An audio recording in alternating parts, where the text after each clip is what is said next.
हिमाचल प्रदेश के एक छोटे से गांव में अर्जुन नाम का एक लड़का रहा करता था। अर्जुन एक बहुत ही ईमानदार और शरीफ स्वभाव का लड़का था। वो गांव में छोटी सी दुकान पर मीठे पान बनाकर बेचा करता था। कुछ भी कहो अर्जुन, तुम्हारे मीठे पान सिर्फ इस गांव तक नहीं बल्कि दूर दूर के गांव तक प्रसिद्ध हैं। ये तो उन सबका बड़प्पन है मुखिया चाचा, वरना मैं तो और लोगों की तरह ही पान बनाता हूँ। बल्कि मैं तो मानता हूँ कि मुझसे कहीं ज्यादा अच्छा मीठा पान तो सुखिया चाचा बनाते हैं। अरे नहीं अर्जुन, ये तो तुम्हारा बड़प्पन है। मेरा विश्वास है कि तुम एक दिन जरूर तरक्की करोगे। आप भी ना मुखिया चाचा, कभी सुना है आपने कि पान बेचने वाला तरक्की करे? अच्छा सुनो, शहर से मेरे कुछ मेहमान आ रहे हैं शाम तक। वो यहाँ पर आ जाएंगे। मैंने तुम्हारे मीठे पान की बहुत ज्यादा तारीफ कर रखी है, तो तुम थोड़ा सा उनका ध्यान रखना, ठीक है? बिल्कुल मुखिया चाचा, बिल्कुल। आप टेंशन फ्री होकर शाम को उन्हें यहाँ ले आइए। मेरे हाथ का बना हुआ पान वो अपने जीवन में कभी भूल नहीं पाएंगे। शाम दो लोगों के साथ वहाँ पर पहुँच गया। अर्जुन, यही है मेरे वो शहर से आए हुए मेहमान। अर्जुन ने उन दोनों को 2 मीठे पान बनाकर दे दिए, मगर जैसे ही उन दोनों ने उन दोनों मीठे पानों को खाया, अचानक उनकी जुबान कट गई। क्या हुआ? अर्जुन के बने हुए पान तो बड़े प्रसिद्ध होते हैं, तुम दोनों इतना बुरा सा मुंह क्यों बना रहे हो? क्या मुखिया जी, आपने तो कहा था कि आपके गांव का ये लड़का बहुत ही अच्छे पान बनाता है। मुखिया क्रोधित होते हुए अर्जुन से बोला, ये क्या हरकत है अर्जुन? तुम इन सब के सामने अपमान करना चाहते हो? नहीं मुखिया जी, मैंने तो मीठे पान बनाए थे, लेकिन पता नहीं ऐसी गलती मुझसे कैसे हो गई। बस बस बस बस करो, मुझे तो यहाँ आना ही नहीं चाहिए था। चलो तुम दोनों मेरे साथ। मुखिया क्रोधित होते हुए वहाँ से चला गया। शाम को अर्जुन दुकान बंद करके जब अपने घर पर गया, कितनी बार कहा है तुमसे कि दुकान इतनी जल्दी बंद मत किया करो। ये कैसी बातें कर रहे हैं आप पिताजी? रात के 11 बज रहे हैं।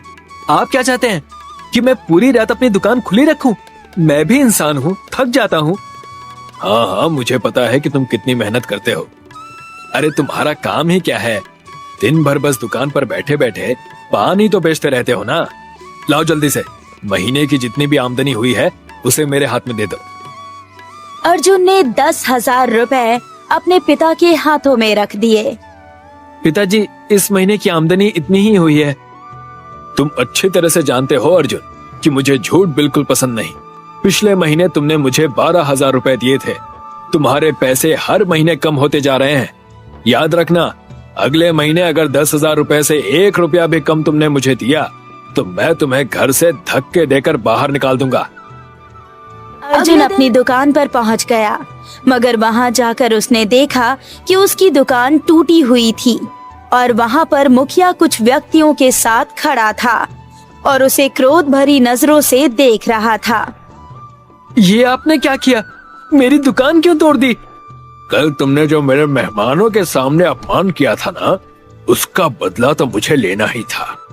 मैंने पान में जानबूझकर चूना नहीं डाला था मुखिया जी। अच्छा, तो वो चूना अपने आप ज्यादा हो गया। ज्यादा अच्छा बनने की कोशिश मत करो अर्जुन, मुझे सब पता है। ये सब तुम्हारी चाल थी, मुझे अपमानित करने की। तो इसके बदले आप मुझे मार देते, पीट लेते। मेरी दुकान तोड़ने की क्या जरूरत थी? तेरी ये दुकान अवैध जगह पर स्थित थी, इसीलिए मैंने इसे तोड़ दिया। अब तुम चाह कर भी इसकी रिपोर्ट पुलिस में दर्ज नहीं करा सकते। और वैसे भी तुम्हारी दुकान में था ही क्या, सिर्फ ये पान। मुखिया जी, अब मैं क्या करूंगा? आप तो जानते हैं कि मेरे पिताजी को हर महीने मुझे एक बंधी हुई रकम देनी होती है। अगर मैंने समय पर उन्हें पैसे नहीं दिए तो वो मुझे घर से धक्के देकर बाहर निकाल देंगे। तो फिर तुम एक काम करो अर्जुन, अपनी पान की टोकरी उठाओ और घर घर जाकर पान बेचो। अर्जुन बेचारा फूट फूट कर रोने लगा, लेकिन उसके पास अब घर घर पान बेचने के अलावा और दूसरा कोई चारा नहीं था। उस दिन के बाद अर्जुन टोकरी लेकर घर घर पान बेचने लगा। शाम तक वो इतना थक जाता कि उसे कुछ भी होश न रहता।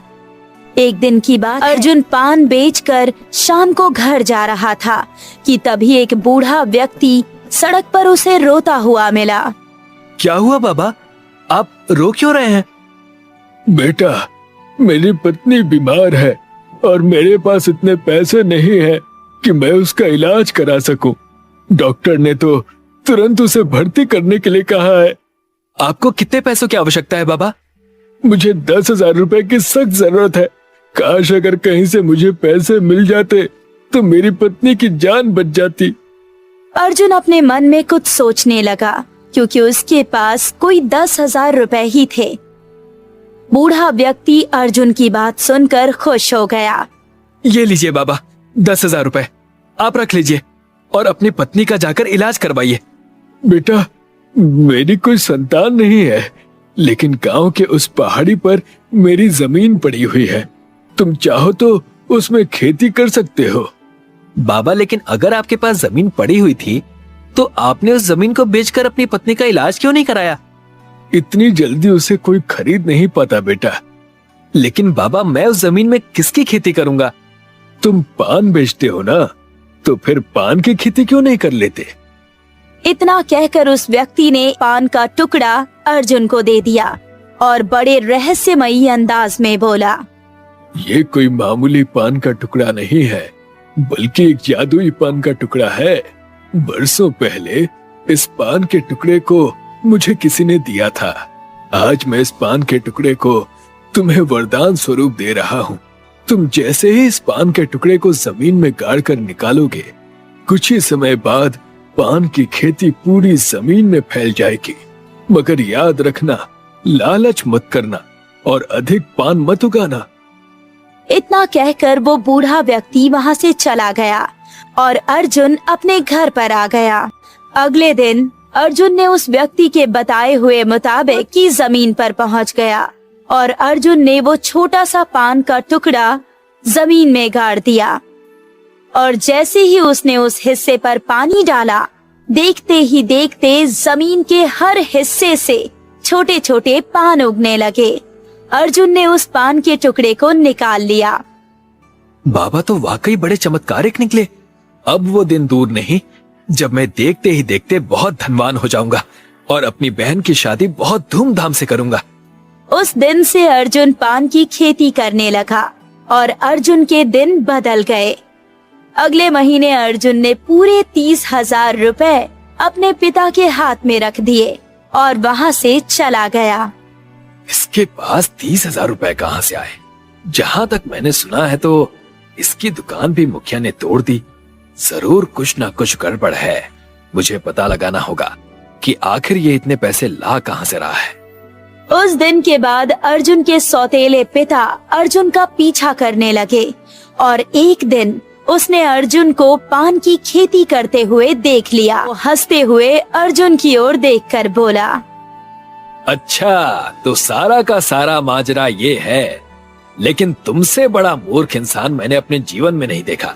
अरे, तुम्हारे पास जब ये जादुई पान का पत्ता है और तुम इससे बहुत सारी खेती कर सकते हो और बहुत सारे पान उगा सकते हो, तो फिर तुम इतने कम पान क्यों उगाते हो? नहीं पिताजी, मैं लालच नहीं करूंगा। लाओ, वो पान का टुकड़ा मुझे दे दो। खेती मैं करूंगा और तुम जाकर घर पर बैठो। पिताजी, आप बात समझने की कोशिश कीजिए। ज्यादा लालच अंधा कर देता है और मुझे ज्यादा पान उगाने से मना किया गया है। तुम अच्छी तरह से जानते हो अर्जुन कि अगर मैंने इस संसार में किसी से प्रेम किया है तो वो सिर्फ धन से किया है। अगर तुमने वो पान का टुकड़ा सीधे तरीके से मेरे हवाले नहीं किया तो घर से मैं सिर्फ तुम्हें ही नहीं निकालूंगा, बल्कि तुम्हारी बहन को भी धक्के देकर बाहर निकाल दूंगा। ना चाहते हुए भी अर्जुन ने मजबूरी में वो पान का टुकड़ा अपने पिता को दे दिया। मूर्ख कहीं का, अब मैं सारे पान उगाऊंगा और बेच दूंगा और देखते ही देखते मेरा घर हवेली में परिवर्तित हो जाएगा। मगर इसका उल्टा हुआ। देखते ही देखते उन मीठे पानों को जिसने भी खाया वो सब बीमार पड़ गए। कुछ समय बाद सारे गांव वालों को लेकर निरंजन दास के घर पर पहुंच गया। निरंजन दास, तुम्हारा पान जिसने भी खाया वो सब बीमार पड़े हुए हैं। मेरी बात का विश्वास कीजिए, मैंने उन मीठे पानों में कुछ भी नहीं मिलाया, फिर भी पता नहीं क्यों लोग बीमार पड़ गए। वो सब मुझे नहीं पता, तुमने उन्हें बीमार किया है तो अब तुम ही उन्हें सही करोगे, नहीं तो मैं तुम्हारी पुलिस में रिपोर्ट दर्ज करवा दूंगा और तुम्हें जेल की चक्की पीसनी पड़ेगी। मुखिया चाचा, अपने पिता की तरफ से मैं माफी मांगता हूँ। मैं आपसे वादा करता हूँ कि जो लोग बीमार हुए हैं मैं उन्हें सही करने का पूरा प्रयास करूंगा। मुझे थोड़ा सा समय दीजिए। मुखिया वहां से चला गया। मुझे माफ कर दो बेटा, मैं लालच में अंधा हो चुका था। मुझे समझ आ गया है कि ज्यादा लालच इंसान को नुकसान के अलावा और कुछ नहीं देता। चिंता मत कीजिए पिताजी, आपको समझ आ गया है, मेरे लिए यही काफी है। अब उसके पिता अर्जुन को अपने सगे बेटे से भी ज्यादा प्रेम करने लगे और अर्जुन आज भी जादुई मीठे पान की खेती करता है।